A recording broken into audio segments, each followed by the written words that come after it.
diri, bilang bos, hai. Salam damai sejahtera saudara-saudaraku yang terkasih, pencinta firman Tuhan. Berjumpa kembali dengan Bible Learning with Father Joseph. Bagaimana kabar Anda hari ini?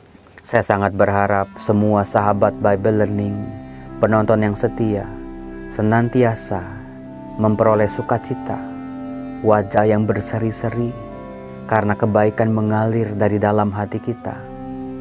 Yang sedang sakit, sedang dalam persoalan, sedang berkebutuhan, sedang mengharapkan pertolongan Tuhan atas doa-doa mereka.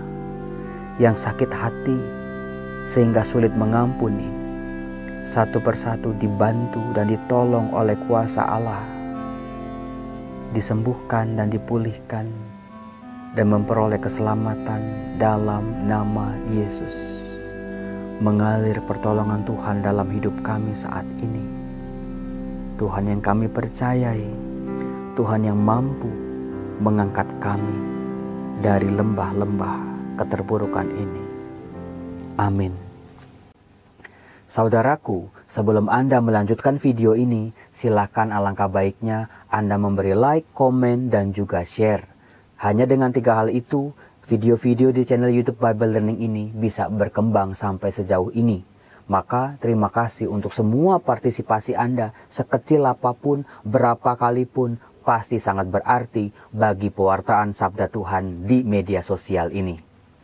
Saudara, di alam liar kita bisa menyebut beberapa tanaman dan juga binatang yang ternyata memiliki bisa atau racun.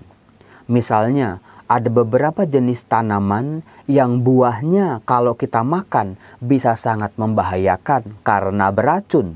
Atau kalau kulit kita terkena dahannya ataupun daunnya, kita bisa melepuh. Demikian juga dengan beberapa jenis binatang. Kita bisa sebut misalnya ular, laba-laba, beberapa jenis katak, lalu juga beberapa jenis serangga, ikan buntal, bulu babi. Semua binatang itu ternyata memiliki racun atau bisa. Kalau kita perhatikan saudaraku, beberapa binatang dan juga tumbuhan ketika menggunakan bisa atau racun mereka, biasanya ada dalam konteks pertahanan diri mereka, entah dari serangan musuh atau juga untuk bisa bertahan hidup. Nah, pertanyaan dari saya saudaraku, apakah manusia yang juga adalah bagian dari makhluk hidup ciptaan Tuhan bisa memiliki bisa atau racun dalam hidup kita? Pasti Anda dengan mudah, oh bisa Romo. Misalnya ada orang yang kata-katanya, omongannya yang keluar dari mulutnya itu sangat berbisa. Bisa menghancurkan mental, selalu merendahkan sesamanya, selalu isinya fitnah-fitnah dan hoaks.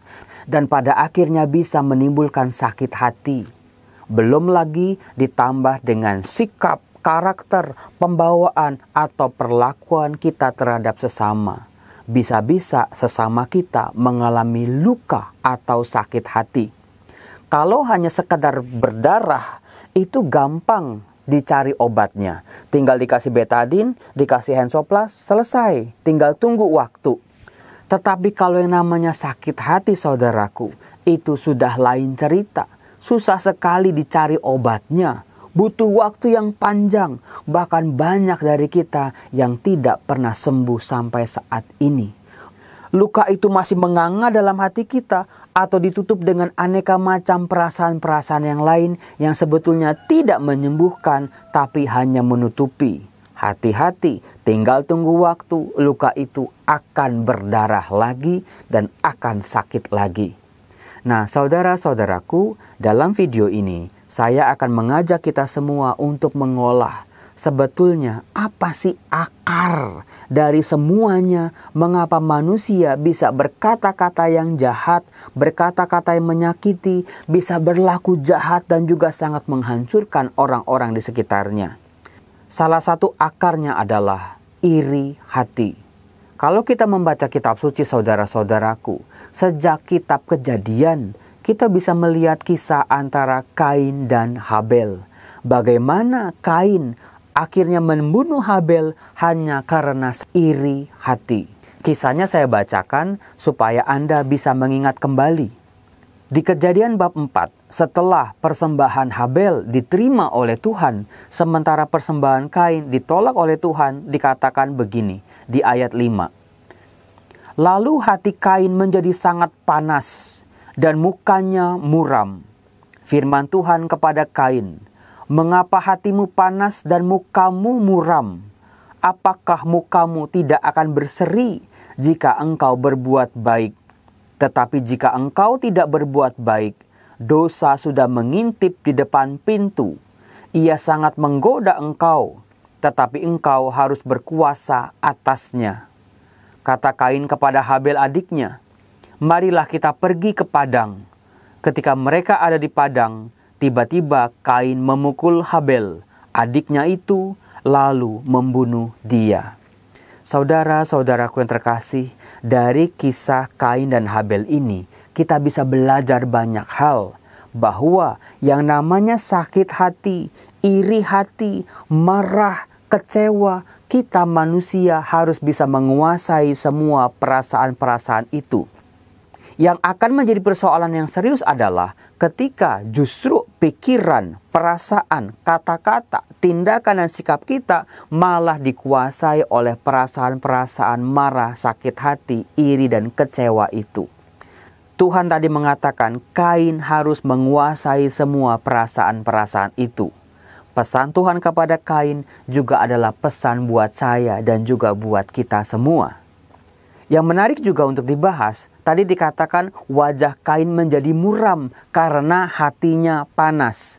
Nah, di sini saudara-saudara hati-hati bahwa yang ada di dalam hati kita terpancar keluar. Kalau yang di dalam hati ada rasa marah, panas, kecewa, maka yang keluar juga wajah yang muram. Nah sebaliknya, kalau hati kita diwarnai dengan kebaikan, ketulusan, keikhlasan, dan juga kuasa untuk mengampuni, maka yang keluar juga adalah wajah yang berseri-seri. Maka hati-hati kalau Anda sudah mulai muram, jangan biarkan itu berlarut-larut. Trik dari saya, kalau Anda sudah mulai muram dalam hidup, lakukanlah kebaikan-kebaikan apapun itu bentuknya. Mudah-mudahan kebaikan-kebaikan itu yang mengalir dari dalam hati kita akan mengubah wajah kita yang muram dengan wajah yang berseri-seri. Dari kisah Kain dan Habel ini kita bisa belajar bahwa ternyata iri hatilah yang menjadi akar biang kerok dari semua masalah-masalah hidup manusia. Maka dari itu saudara-saudaraku, kalau kita sering sekali iri hati, kita sering kali insecure, kita sering kali merasa hidup kita itu nggak ada apa-apanya dibanding orang lain. Hati-hati, iri hati ini bisa menjadi racun bagi hidup kita yang menghancurkan diri kita sendiri, menghancurkan kebahagiaan kita, dan juga kalau tidak dijaga baik-baik bisa meracuni orang-orang di sekitar kita, sehingga ketidakbahagiaan kita bisa menular kepada orang lain. Nah, saudara-saudara, bagaimana sih cara untuk mengatasi rasa iri? Sejak kita buka mata sampai nanti kita tidur, kita selalu digoda untuk iri hati.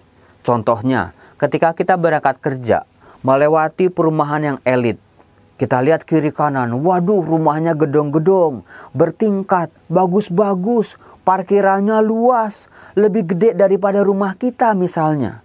Lalu biasanya dengan mudah, karena iri hati, biasanya kita mudah menghakimi. Allah paling itu semua hasil korupsi. Paling rumah tangganya enggak bahagia. Dan aneka macam penilaian-penilaian, penghakiman-penghakiman kita yang seringkali tidak adil dengan mereka. Demikian juga kalau kita melihat prestasi-prestasi, pencapaian-pencapaian yang diterima oleh orang-orang di sekitar kita. Baik yang kita kenal maupun yang tidak kita kenal. Oh mereka bisa hebat-hebat ya. Oh subscribernya bisa segitu banyak ya. Oh ternyata sering kali juara 1 di mana-mana. Oh ternyata dia itu banyak sekali prestasinya. Sementara kita merasa diri kita itu cuma B aja sebetulnya. Boro-boro jadi jago seperti mereka. Kita berusaha aja, susahnya setengah mati. Nah, kalau sudah ada benih-benih iri hati seperti itu dalam diri kita, siap-siap dosa sudah mengintai diri kita seperti dosa mengintai Kain tadi. Nah, lalu bagaimana Romo cara supaya kita itu tidak iri hati kepada prestasi-prestasi, pencapaian, keberhasilan orang? Nah, Anda pasti tahu kalau seseorang mau berhasil, mau mencapai target, mau sukses dalam hidupnya, pasti harus melewati usaha-usaha yang tidak sederhana. Kita mungkin tidak pernah tahu, saudara-saudaraku. Misalnya kita ambil contoh atlet bulu tangkis yang sangat terkenal, yang kalau kita lihat di media sosial, kalau dia dapat hadiah, wah bisa miliaran hanya dalam satu turnamen. Saudara-saudara, di balik keberhasilan itu pasti ada keringat, perjuangan, dan usaha yang tidak kenal lelah. Pasti kita bisa membayangkan dengan mudah, pernah mereka semua itu di satu titik mereka sedang belajar memukul shuttlecock. Misalnya untuk bisa melakukan servis yang bagus dan mematikan, mereka harus melakukan latihan berkali-kali bahkan sampai ribuan kali. Saudara-saudaraku, yang gampang kita lihat itu adalah soal keberhasilannya. Tetapi seringkali kita tidak tahu bagaimana perjuangan mereka, latihan, kerja keras mereka. Kita juga tidak banyak tahu di balik pengusaha yang sukses, orang-orang terkaya di Indonesia ataupun di dunia, jam berapa mereka bangun tidur. Silakan dibandingkan juga jam berapa kita bangun. Kalau kita bangunnya jam 9, itu pasti sudah kalah dari mereka. Yang bisa mereka itu tidur jam 2, bangun jam 4, saudara-saudara. Di balik startup pengusaha-pengusaha yang sukses saat ini, kita tidak pernah membayangkan berapa kali mereka ditolak dalam usaha mereka untuk meyakinkan orang-orang di sekitar mereka.